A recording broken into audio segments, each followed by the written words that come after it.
Hello and welcome to this month's Dr. Pool's SharePoint Surgery session, 7 Ways to Automate Information Compliance, the keys to capturing and classifying emails and documents. A couple of housekeeping items before we get started. You're welcome to submit questions at any time using the chat window on your screen.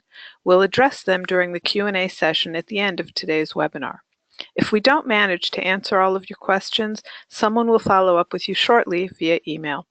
We'll also make a recording of the webcast available to you within a couple of days. It's my pleasure to introduce you to today's speaker, Richard Pool, Chief Technology Officer of EMEA at Harmony. Richard heads up the pre-sales team for Harmony across the EMEA and Asia Pacific regions, working both directly with key accounts as well as Harmony's partner channel. Bringing with him 18 years of experience in data management systems, Richard has helped many companies to realize the significant benefits in productivity that collaborative platforms enable. Before joining Harmony in 2011, Richard worked for Dassault Systems PLM for over 10 years. Richard also has a Bachelor of Engineering degree in Automotive Engineering from Loughborough University. Richard, please get us started. Thank you, Susan, and hello, everyone. Thank you for attending. So I think the premise of today's session really is to take a look at how Harmony can address some of the challenges that that users have when storing emails and documents into SharePoint, but particularly around the email management side of things, because I think a lot of people have requirements to capture emails and manage them. Whether it's for compliance or project management or matter management in legal cases and things. So actually getting those emails into SharePoint is kind of like the first hurdle. Actually, having a mechanism to do so, and Harmony has always had that capability of making it as easy as possible to drag and drop emails from your Outlook into your SharePoint libraries. But there's a lot more that Harmony can do, and there's further challenges that people have about, changing the way that they work, prompting people to actually save their emails, not only the ones that they're receiving, but also the ones when they're sending them, and really guiding the hand of the user to work in a better way. So we're going to go through 7 main areas that Harmony can really facilitate that process, and as I say, address the challenges that people have of, where should I save that content to, and actually recommending locations and metadata, and automatically saving emails as well. So just wanted to ask a quick question, a quick poll, if we may. So what is the main purpose for you to save your emails centrally? You can select as many as apply: information governance or compliance, team collaboration, email archiving, something else, or you don't need to save your emails in a central repository. And we'll hold on and give you a little bit of time to answer that.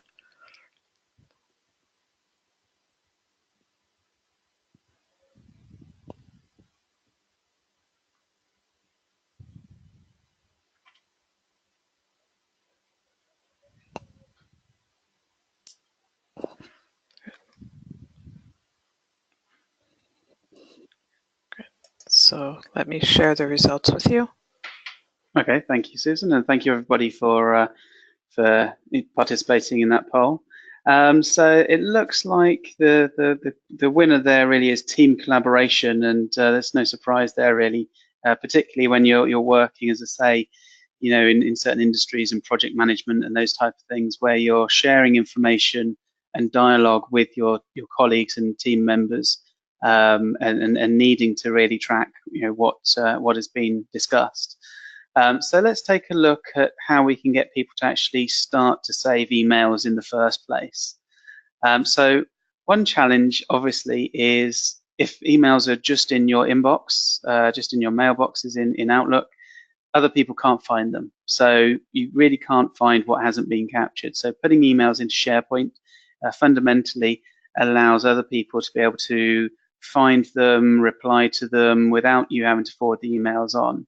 but it is very difficult to change people's kind of current work habits. And I think humans in general are quite inherently stuck in their ways, and kind of don't necessarily like change unless it's very easy and very natural for them to change. So something that Harmony can do is actually suggest, for example, or recommend when you're sending an email to actually save that email that you're sending into SharePoint. So there is an option, Save on Send, in Harmony, and you can set that so that it always does that, or not. And you can also set that up by your administrator to push that out to users so that all users have the same kind of common behavior. So if we take a look at that in my Outlook, so for example, if I'm composing, let's say, a new email to Susan to say that we're going to, we've got a new project and I want to discuss that. So let's say, hi Susan, let's discuss.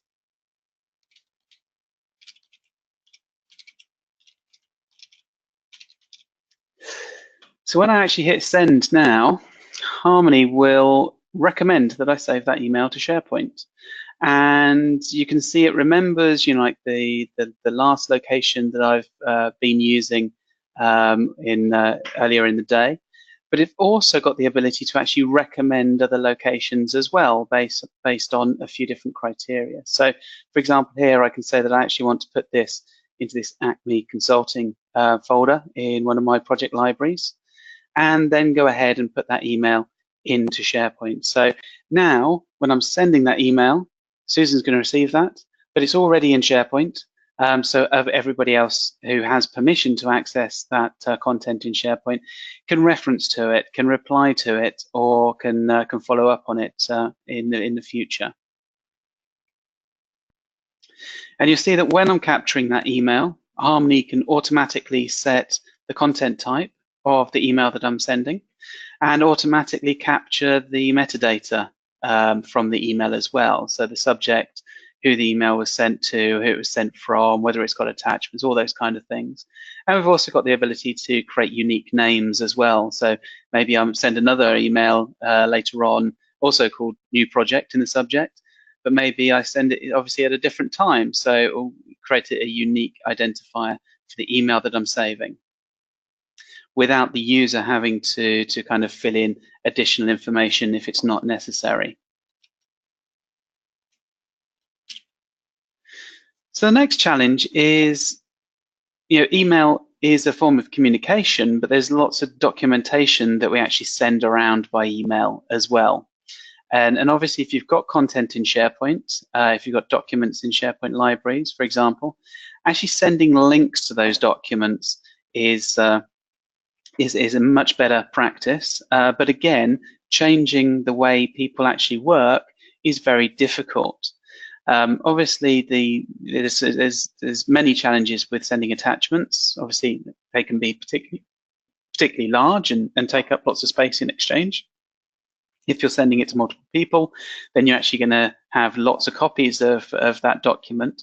But also, I think, where you're collaborating with your team, then, having attachments going backwards and forwards, it's just a nightmare to manage who's made what changes and kind of combining those changes and things. So it can really cause a lot of delays and mistakes and things. And obviously, attachments are very much uncontrolled. There's no version control or anything like that. By actually sending links to people, you can really take the benefit of using SharePoint as a collaboration platform. But a lot of people, if they're sending a link to somebody, they don't actually know if they've got the person that they're sending to actually has access to that document or not. So there's a number of capabilities in Harmony that actually facilitate and address all of those challenges. So for example, again, like we said to prompt to save emails, we can also prompt to save attachments and replace them with links. So I'm actually sending a link to somebody and putting the document in SharePoint in the first place, all in one go.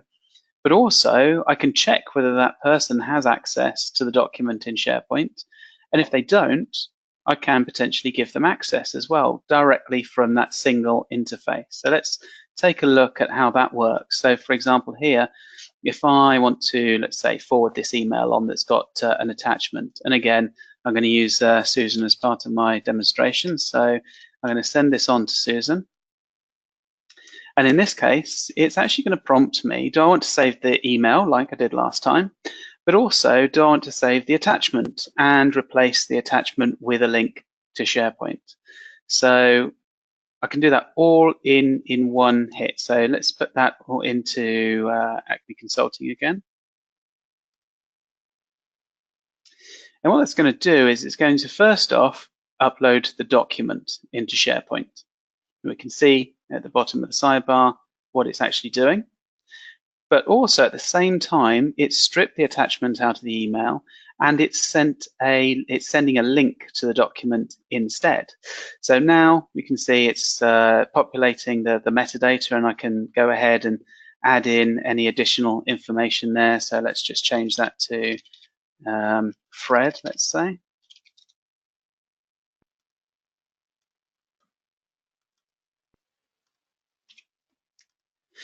And go ahead and save that document. So that's now checked into SharePoint. So first off, it's going to be available to other people anyway.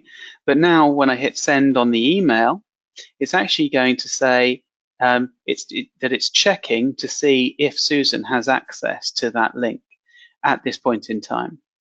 And now it's actually flagged up that Susan doesn't have access to this document and this particular library. So I can choose whether to grant her access to view the document or even edit the document.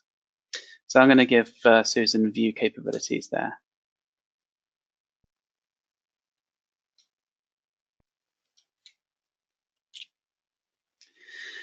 So that's great about kind of like suggesting and recommending that you save emails that you're sending, saving attachments that you're sending, and sending links. But if you're doing that time and time again manually, it can get a bit repetitive. So what about in a project where there's lots of emails going backwards and forwards that all relate to a particular project, for example, and you want to save all the emails that you receive about that particular project. So obviously having to do things manually and having to do them repetitively can get tedious. So actually being able to create a favorite location in Harmony for the libraries that you're frequently using, and then being able to use those in, for example, Outlook rules, so that Outlook can actually move or copy the email that you receive based on certain criteria into an Outlook folder, and then Harmony can automatically upload those into SharePoint. So let's take a look at how that works in practice. And we'll see here that if we just navigate to one of the libraries that I'm working in regularly, let's take this correspondence library here. Now you see that there's a number of emails that have been saved into this particular library, and I've also added that as a favorite location. So I've given it a easy to reference name, and you can see that also I've made it available as an Outlook folder as well. So now on the left hand side of my Outlook, I can see I've got like a Harmony node along with those favorites that I've marked here. So there's that correspondence folder. So now whenever I receive an email that relates to some criteria, it can automatically put into there. So I've actually created a rule to do that for me. And this is using standard Outlook rules mechanism. So, it's pretty flexible. I can say here that, whenever I receive an email that has the project name, in this case, Ravenwood, in the subject, then move a copy of it to this folder. I could actually move the email if you want, but that's down to the obviously the rule in Outlook. So now what that means is when I receive any further emails that have that meet that criteria, it's going to automatically upload them into this particular location. So for example, here I can see that I actually chose to send an email to one of my colleagues, and I chose to save that into this library. I created that rule, and now I can see all the other emails that relate to that project have automatically been uploaded into the same location.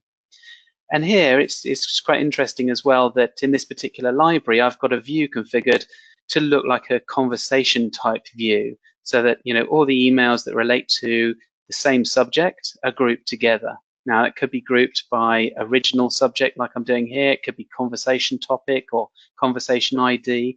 And let's take a look in a bit more detail around conversations, because I think, there are certain instances, particularly around, contract negotiations or project management, that basically when you start a conversation, you actually want to store the follow-up to that original email in the same location in SharePoint. So in this scenario, let's say I save an email that relates to a particular contract. I then choose the location to save that in Harmony. And then what I want is everybody else who replies to that, for their replies to go into the same location. Now, the challenge there is typically that, you need everybody to work in the same way if it's going to be a manual process. And, human nature is that there's always going to be some people that work slightly differently, or maybe some people don't want to upload it at all. So Harmony has an option available to actually save conversations in the same location as the original email. So we'll go through that scenario a couple of times here just to illustrate this.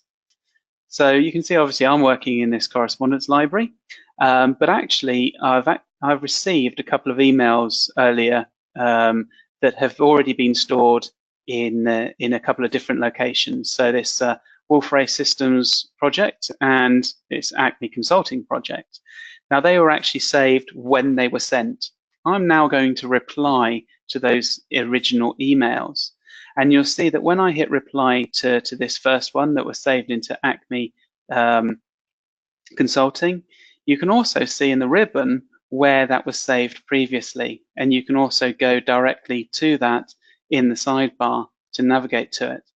But now if I hit send on my reply, you'll see again, Harmony is going to recommend that I save this email, but it's also recommending that I actually save it in the same location in Acme Consulting. So if I just cancel that for a second and go to my other email there, but do the same process, you'll see that when I hit send here,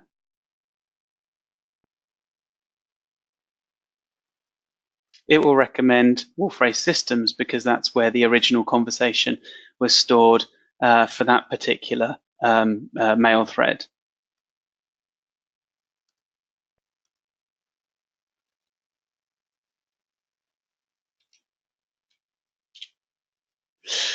So that brings us on to putting some more intelligence into actually recommending, for example, where to save content or how to actually tag and classify the content that you're saving. But before we do, we'd just like to ask another poll question around the components of Office 365 that you're actually using. So please let us know which of the Office 365 services you're using. You can select all that apply: Exchange Email, SharePoint Online, Microsoft Teams, other Office 365 apps, or you're not using Office 365. I'll give it a second.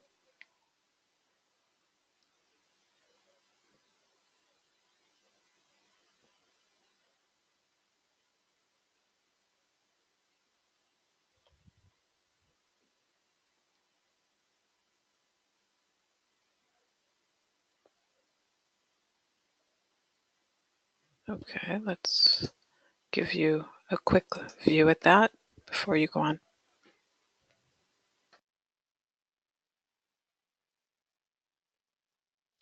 Okay, excellent, thanks. And thanks everyone for replying. So we can see just in the post is a SharePoint Online and then Exchange Online as well, closely behind. But actually, it looks like a lot of people are starting to make use of things like Microsoft Teams and other parts of Office 365. So just on that point, I think it's worth just illustrating and mentioning that Harmony now does support Office Teams as well. So if I take a look at my All Sites view here, not only do I see my SharePoint libraries and sites that I'm following and my OneDrive, but also I can specifically see the teams and groups that I'm actually a member of, all in one single view, highlighted with whether they're a team or a group. So if I, for example, go into this tech sales team that I'm a member of, I can see all the documents that are shared with that team, along with the corresponding folders based on the channels that we've created in the team and things as well. And I can work on those documents directly from here. I can even move and copy content from a team to another team, or from a team to a SharePoint library, all within one single interface. So let's just go back to what we were starting to talk about. And the reason I was asking about Office 365 there is that Harmony has a new mechanism called Collage to identify topics that are related to the content that you're actually looking at and working on. Because I think there's very much a case that, you've got emails in Exchange, you've got SharePoint with documents and emails, but you've also got other business systems as well, maybe say Teams, and you might be using Dynamics 365 or Salesforce as a CRM system. And to be honest, you need to be able to get to all of those different bits of information nice and easily, but when they're in different systems, they're very disconnected. So end users have an ongoing challenge of, okay, if I've got an email let's say from a particular project or account or prospect or whatever, I need to find out information that relates to that, maybe other documentation, maybe other emails, maybe the account information coming from CRM.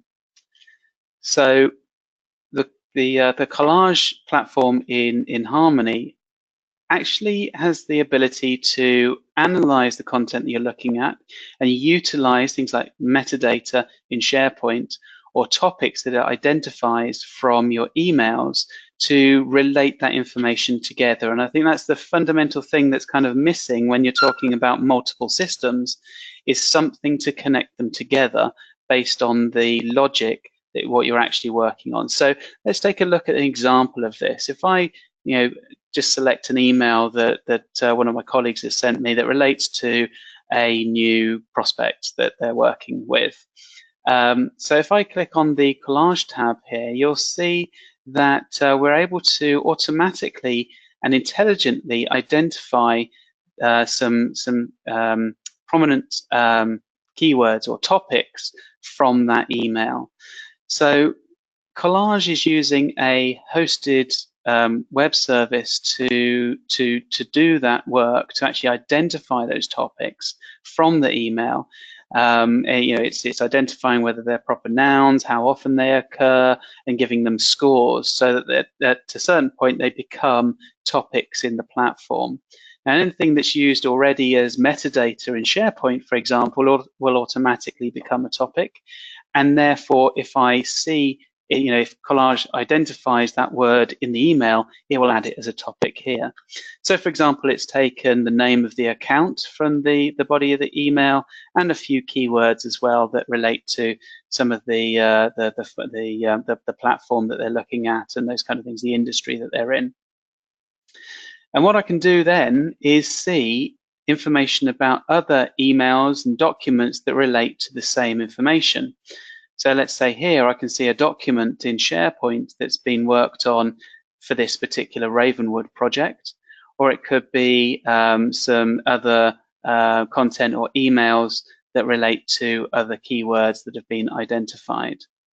But also, because I can connect to different services, it's actually picking out the account information from our CRM system because it's like being able to identify the account that this is referring to.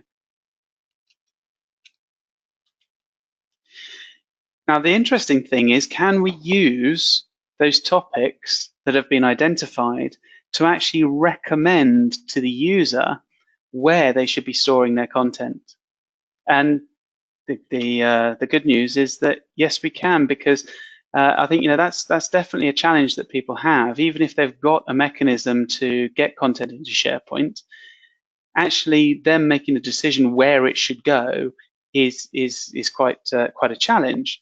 And obviously, you want to avoid documents going into lots of different places in SharePoint to avoid duplication and things. And different people working in different ways. So by recommending the locations based on the topics that have been identified, to use those to suggest or recommend locations either where those topics have been used before, or where those topics are in a folder structure, for example. So, a lot of people use document libraries managed with folder structures based on, like a project name or client name or whatever. And that could be a document set structure or folder structure. So let's take a look at how that works as well. So taking this email that we already just started to use a moment ago, we can see that now if I use the ribbon control here to save that email, it's actually going to recommend a couple of likely places that I need to store that email. It's automatically shown me places that I've been recently using, like that tech sales group that we saw a little bit a few minutes earlier, but also the fact that because it's identified the account name here, it's actually suggesting or recommending to me my accounts library that has that account name used in it. Likewise, there may be other keywords that have been or topics that have been identified, and it's suggesting to me another location or recommending a location based on that particular topic. So now I've got the choice of, because it's found these topics, it's recommending these two locations. So I can go ahead and save that email into one of those locations nice and easily. Now, taking that to the last piece of the puzzle really is, okay, we're recommending where to save the email. We're automatically capturing the header information from the email. But what if you want users to actually use more metadata to add value to the content in SharePoint, to actually classify those emails as they're going into SharePoint? And at the end of the day, end users don't typically like having to fill in metadata themselves, and it can become a bit tedious and repetitive if they're having to do it all the time. So being able to again use those topics that have been identified to actually pre-fill or recommend metadata that the user may want to use to categorize the email is a really, really key benefit. So let's just take a look and again follow on from what we were just doing. So let's say that I want to now save this email into this legal library because of some of the topics that have been identified. You'll see that actually when the metadata is displayed to me, obviously all the email metadata is being pulled across by Harmony, setting a content type for that email in that particular document library. But also, if we take a look down here, I've actually got some metadata fields that are mapped to those topics that we've identified. So obviously, these are the kind of recommended pieces of metadata coming from the topics. The user can obviously modify those and add additional terms or remove them as necessary. So, for example, let's say I just want this to be tagged with Salesforce as well. And I can go ahead and save that content to SharePoint. So Harmony has not only given me a way to get that content into SharePoint, but it's also given me recommendations on where I should save it, and also given me recommendations on how I should categorize it when it goes into SharePoint as well. And we can see here, we've got a very nice view showing the kind of metadata that's being displayed. So hopefully you may have learned a few new features and capabilities that you weren't aware of in Harmony today.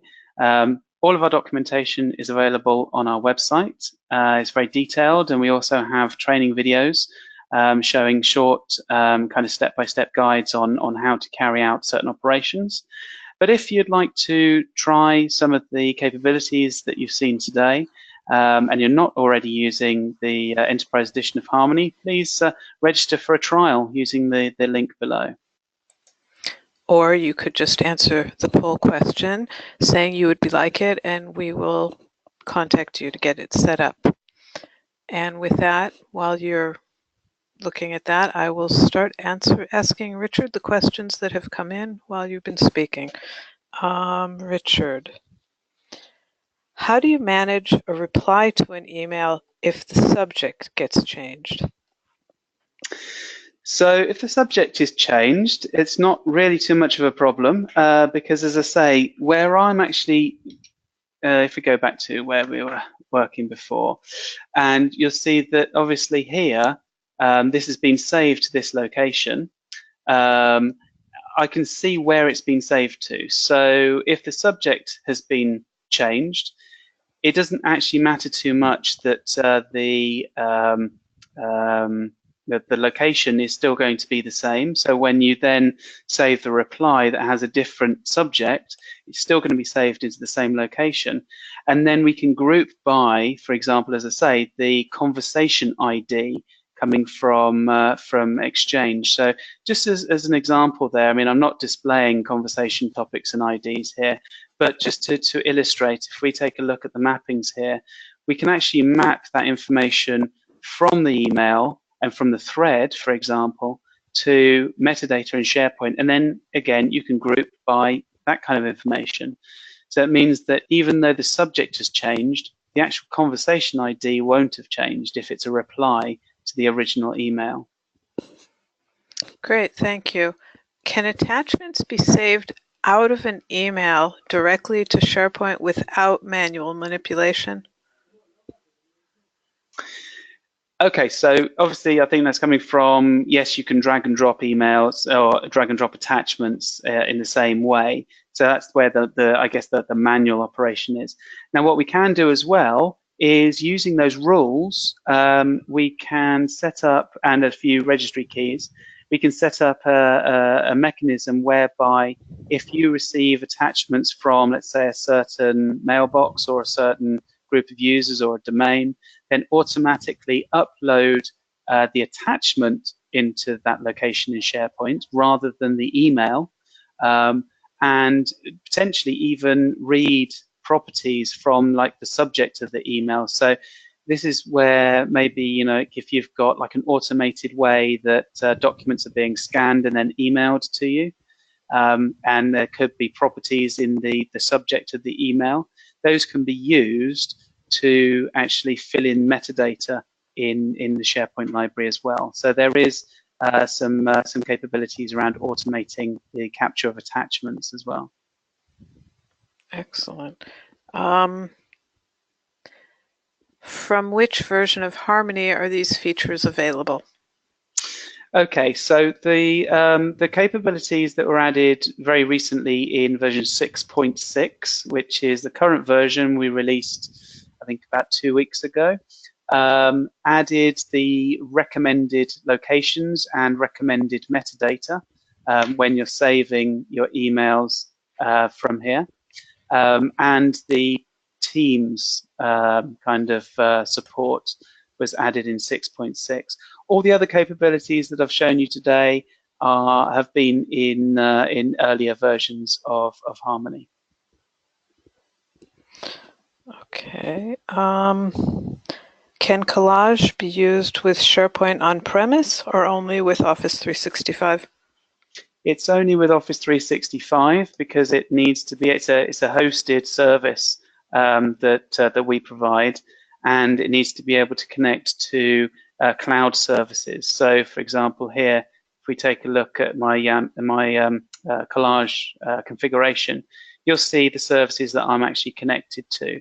But because it needs to be able to connect to the cloud service, it actually needs to be a cloud service itself. Great. There are a number of questions still coming in.